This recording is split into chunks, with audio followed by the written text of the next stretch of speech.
Hey, what a difficult.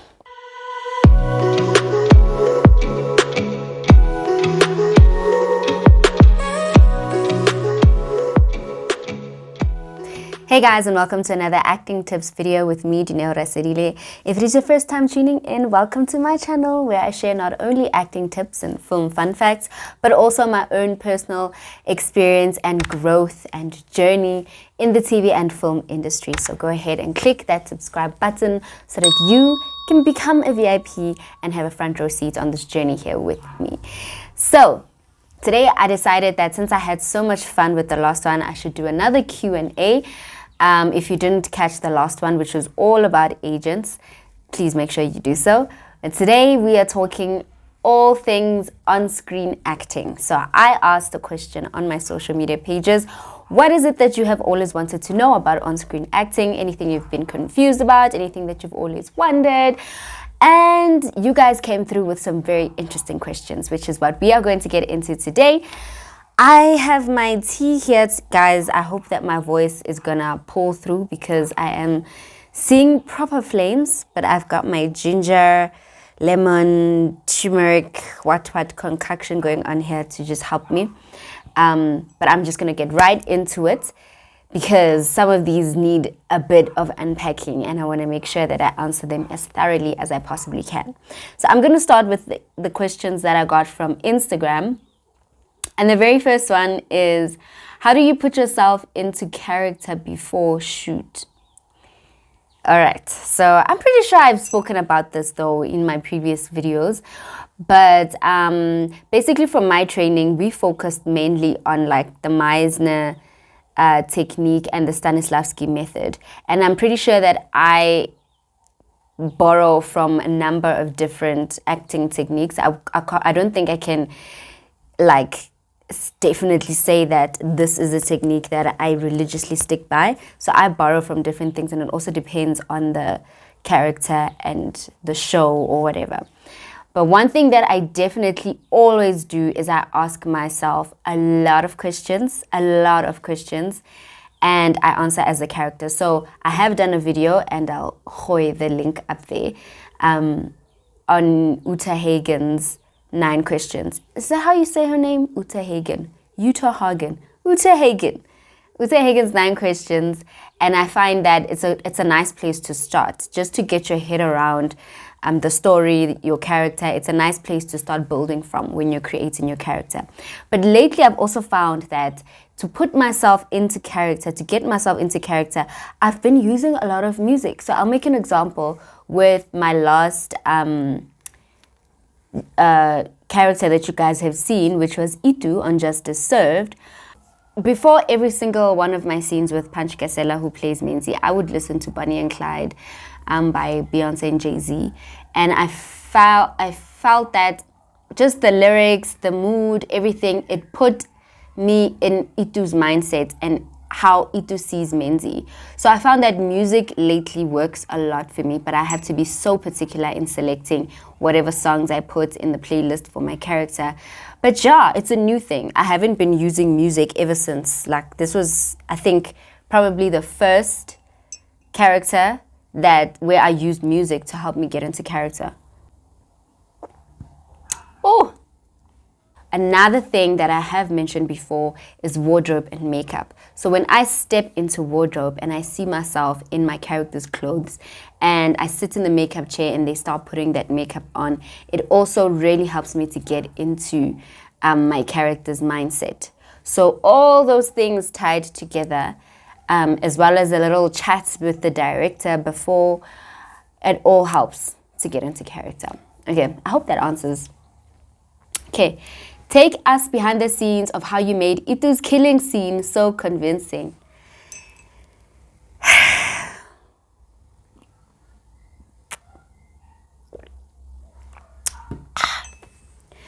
Oh, I did the most with this concoction, you guys. Hectic. All right, so we are basically beyond spoilers, right? It's been a month. I think it's been a month since Justice Served has been out, more or less. So, spoiler alert, if you haven't seen it yet, I mean, what have you been doing with your life? So by now we know that Itu gets killed.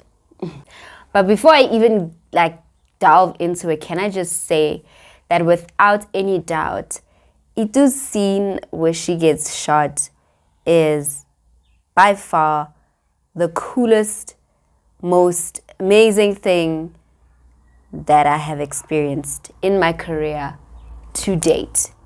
Like without fail, that is the most epic experience that I have had thus far. So obviously when I got my script, I read and found out that my character dies.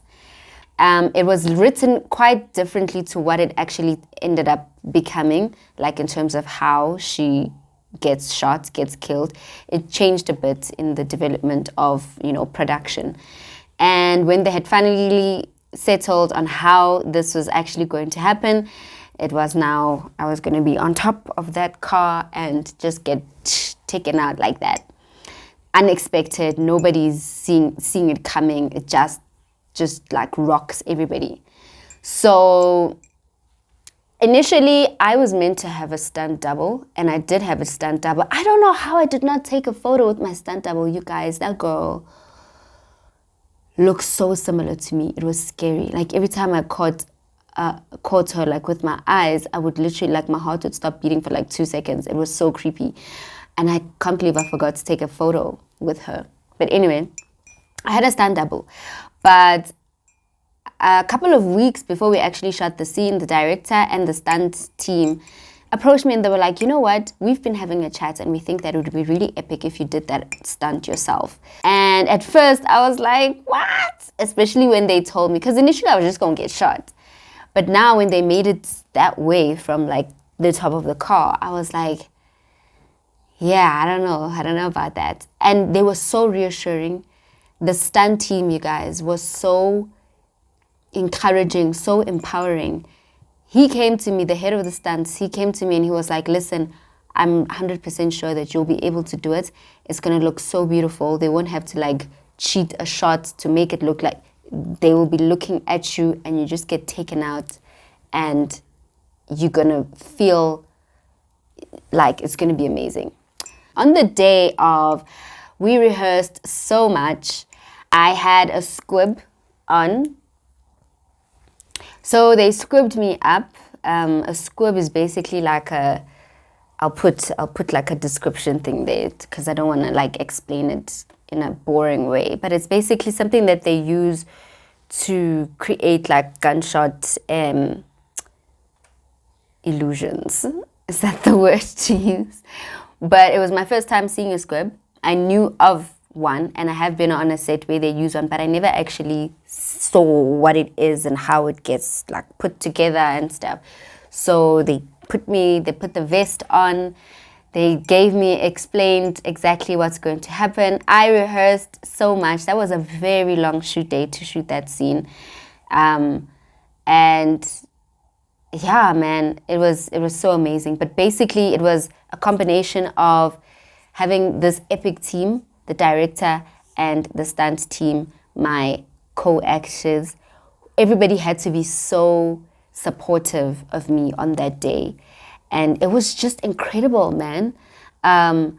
They showed me how I'm supposed to fall. They showed me how I'm supposed to react when that squib goes off, because somebody actually detonates it from next to the director there and then it pops out of your shoulder. But yeah, it was epic. It was epic. I don't know what to tell you in terms of how we made it look that convincing, but it really was a team effort.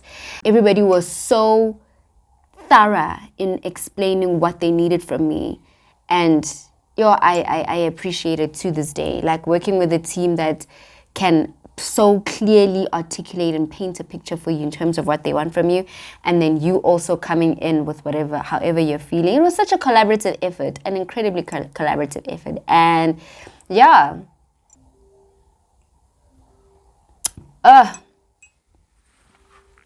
this tea is doing the most. Do you have any rituals or superstitions that you follow before stepping on a film set? I don't think I have rituals per se. One thing I do before every single shoot is go into prayer. just to remember that it's about more than just me, more than just my moment or whatever, but to really ask for guidance, for protection, for a lot can happen on a film set. There's a lot going on. Some things you're not even aware of or don't see. But yeah, I always spend time in prayer. And that's the one thing that I would say I do religiously before every single shoot. And then obviously I do vocal warm-up, and I won't lie and say I always do a physical warm-up. I'm not going to lie and say that. But if I know that I'm going to be doing a lot of physical work, like on Justice Served, where I was running all the time, then I will, make sure that I'm warmed up and not going to pull any muscle or anything like that. But yeah, prayer, warm-up, focus, and relaxation exercise. Those are the 3 things I would say I definitely always do. But superstitions and all of that, not really, no. And the last Instagram question says, you have amazing on-screen chemistry with your fellow actors. What's the secret to that? Oh man, I've been hearing this a lot and getting this comment a lot on like social media and stuff. I think first of all, that's like props to the casting directing team, because they put a lot of work into making sure that they pair the right people with one another and go as far as doing chemistry tests and whatnot. I know that you are referring to Justice Served here, and with Justice Served, I did have a chemistry test with Punch Gasela about a week before we were cast. And then, yeah, so I think the casting directing team does a brilliant job in pairing people together who they can tell will work really well together. And I've also just always been really blessed to work on sets where the actors are just so giving and so, open and great to work with. I have heard horror stories of people who have been unfortunate to work with people that they, don't quite gel off screen, which you can say it's amazing that they get to do great work together, but sometimes it just makes the work experience it just makes it unpleasant. It's just really nice to work with a team that is just so willing to put themselves aside and just focus on what we're there to do. Do you know what I mean? All right. These are from Twitter. And the first one says, take us through your debrief or de-rolling process. Heesh. Okay, so basically debriefing or de-rolling is what this industry has termed the process of getting out of character or making sure that you don't take things that you have now performed and done and delved into your personal life off set. I think just in terms of my getting into character process, I always make sure that if I'm going to tap into certain things, I first check with myself how I'm feeling on that day, how I'm feeling at the beginning of shooting and throughout. I look at, because you have a schedule, right? You know what you're going to be shooting more or less at which time. So I always look at that and I consider what I'll be shooting during that time and how I'm feeling now and what's going to be going on around that time. And I already start thinking about what is it that I'm going to use and what is it that I'm going to stay away from. So that already helps me to make the debriefing, the de-rolling process easier. So for me, as I mentioned, wardrobe and makeup is one major part of me getting into character. So the reverse is true in terms of getting out of character. So when I'm sitting in that makeup chair, or firstly when I'm removing my wardrobe and getting back into my own clothes, it already, takes a layer off. So for me, that is a very purposeful action. I don't just put on wardrobe like I'm changing my own clothes. So I'll give you an example. I grew up in a very strict home where you weren't allowed to wear anybody's clothes. You weren't allowed to borrow people's and friends' clothing. I don't know. I should actually ask my mother why she was so strict about that. But it wasn't a thing. You did not put on anybody else's clothing except your own. So for me, when I step into wardrobe, it's already deep because it's like, whose clothes are these? Like, what am I wearing? So already it's like a thing of, I'm stepping into so-and-so's persona, so-and-so's clothing. And this is the first step of me stepping into character. So when I take it off, it once again is a step of me getting out of character. And then when I sit in the makeup chair and the makeup artist is removing that makeup that they put on, is another, like I always have my eyes closed, and it's like a mental exercise of me letting go of that character. When you have done drama training and you've learned focus exercises and, mental exercises, it really helps a lot. So I do that. And then once again, just as I asked myself questions to get into character, I'll ask myself questions to get out of character as well. So I must say that sometimes it's quick, sometimes it's a process depending on how heavy the day was, and also depending on what it is that I'm shooting. I'm not going to lie and say every single time, because sometimes you're shooting something really quick and it's simple and it's not that deep. And so de-rolling will also not be that deep an exercise. But that's essentially what I'll do in order to get out of my characters. Okay, this one I was definitely expecting. Kissing scenes. Do you prepare for them or go with the flow? As I sip my tea. Kissing scenes. So my trick is I don't overthink it, because every kissing scene is different. Even if you can look at, we'll use Itu as an example again. Itu and Menzi have a number of kissing scenes, but they're all not the same. And they all are giving you a different layer of Itu and Menzi's relationship. So for example, the first 2 times you see Itu and Menzi kissing, it's establishing them as this very touchy-feely couple that doesn't care about who's around them, who's watching. They clearly have no issue with PDA. They have this like young rock star type of attitude of, we're about to take over the world. We don't care who's watching. We're just free and wild, and yeah. So those 2 kissing scenes for me establish that.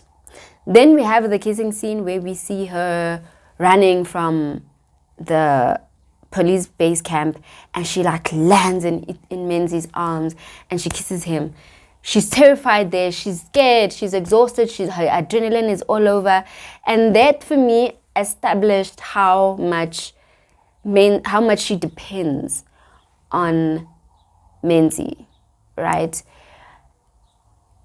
This is a very hectic thing that has just happened in the scene before. She's spoken to this terrorist and she's now freaking out. And the first person she runs to is Menzi.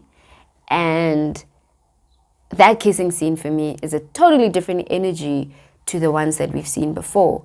And then the kissing scene that you see after they've taken her out in Menzi's memory is a very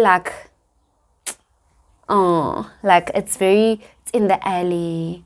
It's like this slow motion vibe. And there you see how Menzi is her safe space. So once again, she walked down that alley just now and she was looking behind her back. She was scared that somebody's going to find her or whatnot. But in that moment, they're standing out in the open and she's just there in Menzi's arms, and you can see how that establishes how Menzi is her safe space. So then that has a different energy to the other kisses. So I prepare in that sense. I look at what's happening around that kissing. It's not just a kissing scene for me. Every single kissing scene has meaning, is there for a reason, and we can't just be kissing because vibes, you know what I mean? So that's how I prepare for my kissing scene. I focus on what is that kissing scene trying to establish for the audience? What is it trying to tell you? How we're supposed to be feeling? And then in terms of actually performing the kissing scene, I don't know if go with the flow is the word to use, because there's a lot of moving parts. There's a lot happening when you're doing a kissing scene. You have your director who's going to tell you what they want to see. And then you have your co-actor. You guys are obviously going to chat about it and how each of you are feeling and what each character is. Basically, I have what was in my mind with regards to the kissing scene for Itu. Then they'll have what they had in their mind with regards to Menzi and that kissing scene. So there's that. And then you have the camera person. You need to make sure that you're kissing in a way that you're not masking the camera in there's so much going on. There's the lighting, there's your blocking that you've been given, there's the space, the things that are surrounding you, there's your mics, there's the wardrobe, there's, in Menzi's case, in one of the kisses, his makeup. So he had like he was beaten up, so he had like a swollen lip, and they had put like a bloody scab on him and whatnot, and your girl had to go in and kiss him like that. And then the scab's like falling off, and then makeup has to come in and put it on, and then guys, it's a lot happening. So yeah, like kissing scenes for me need a lot of focus. Intimate scenes in general need a lot of focus. There's a lot happening, and then at the same time you have to make sure that you feel safe with one another. You're making one another feel safe. You are communicating, and you're giving the screen what the screen needs to see. So everything else that you're thinking about mustn't register on your faces. So it's a lot. So I don't know if go with the flow is the word to use. For me, I'm just focused and making sure that, I sell it. Okay, so it's what is the easiest way to remember your lines? And then how do you memorize your lines and know your cues? Do you study the entire script, or do you have your special skill to only learn your lines and cues? Okay, so coming from a theater background, I definitely study the entire script. So in theater, you don't have the luxury of just skipping to read your lines. And in my opinion, that's very lazy acting. If you do that, stop it, okay? So I do study the entire script. I always have. That's the background that I come from. That's the training that I come from. So we study the entire script because you need to know what's happening. In theater, there's no cut and what. The story goes from opening curtains to closing. It's moving, and you better be where you need to be when you need to be there. Do you know what I mean? So that has definitely given me the foundation to quickly learn lines. When you read a lot, guys, you tend to sharpen your brain's muscle of I don't know how to articulate what I'm trying to say, but like if you read often, it gets easier to retain material that you're reading. Also, what helps is when you sit with your co-actor and you guys run and bounce off those lines with one another over and over. When you're hearing, it also helps you to remember. So sitting with your co-actor and running lines and bouncing them off one another, it helps you to remember easier, and it also helps you to get a feel of the energy that your actor is going to bring in the scene as well. So yeah, I don't think I have a special trick or whatever besides just reading and asking myself what is happening in the scene. What does my character want? What do they want overall, and what do they want in this particular scene, and how are they going to get it? Like, what decisions are they making to get it? So yeah. For emotional scenes, do you draw from your own experiences? Sometimes I do. And as I mentioned earlier, I always check in with myself. What is it that my scenes are expecting from me? And I already start to plan what it is that I'm going to use. So if I feel like I'm not okay, or something is still very raw and fresh, and I'm scared that if I go there, it might pazamisa me a little, then I stay clear of it. But I do definitely tap into my own experiences often. So I'll give you an example with Itu. There's a scene where, it's a flashback scene where Itu is looking after her mother after their father has been shot, and her mom is like lying there in bed, and she's asking her mom if she's gonna get out of bed that day. That was definitely a scene. That was a very heavy day for all of us. And I did definitely tap into my own personal experiences that day. I remember specifically tapping into something where she's standing above her. She's standing and she's looking at her in the bed. Her mom is faced the other way. And she's lying in the bed. She can hear her sobbing. And there's like tissues on the bed because she'd been crying. And then next to the bedstand, there's medicines. And I don't think that I intended to use this particular experience, but as I stood there on the set and looked at that, I got like a flashback where I saw my mother grieving my late sister for a couple of weeks after my sister had passed on. And obviously my mother took my sister's death really, really hard. So, I mean, I've spoken about my own grief, but there was a moment where I had to see my mom lying in bed, just devastated. And it was just too similar. It was too similar. Before we shot that, I had to sit with myself and ask myself, can I use this, or is this going to plunge me into a sadness that I'm going to struggle with even after I've gone on set? And I could honestly in that moment say, no, this is fine. I can go here. I can go here because I have dealt with, I'm in a process in my grief where that wouldn't plunge me into hectic sadness. So I do use personal experiences, but I'm very careful with which ones and how I use it. And I make sure that, it's not, so I check in with myself and make sure that I'm not just carelessly going to places that I'm going to struggle with when I go off set. So when that is the case, I tap into my other superpower, which is empathy.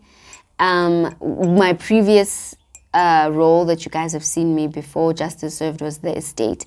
And on the estate, I used a lot of empathy because I have not gone through more than half of the things that my character Amo had gone through. So empathy came in like a great deal over there. I am able to put myself in someone's shoes and deeply feel. So so if I'm not using my own personal experience, I do go with empathy. Okay, so from Facebook, and this is the final question. From Facebook, considering the subconscious mind cannot differentiate between what's real and acting, do you guys perhaps get counseling before taking on any role, or do you deal with the mental effects, or how do you deal with the mental effects acting may have caused?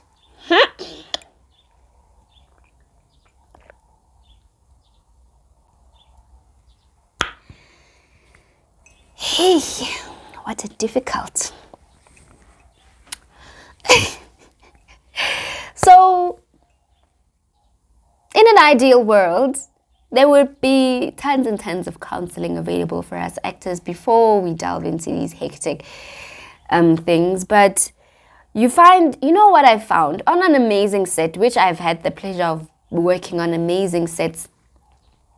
There are people who tend to take on the role of counselors. I don't know, maybe if you're an actor and you've experienced this, please do comment and share experiences. But there'd be people there who just take on the role of counseling and having these deep debriefing sessions with you, or preparing you for a particular role, whether it's the director, whether it's the, hey, people step into many roles. Hey, on sets, we really, if you're fortunate, you get those sets where there's people who look after you. But No, unfortunately, there isn't a counselor on a lot of sets. But the last set that I worked on was absolutely incredible. I do have to send a shout out to Netflix for creating a beautiful environment. I can only speak for myself and my experience and the actors around me. We were offered, there was a therapist on hand if you needed it.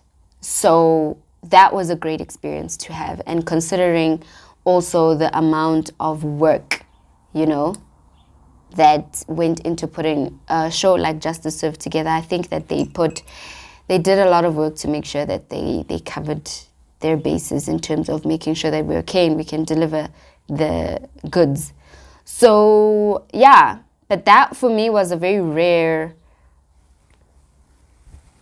occurrence. It was a very rare experience.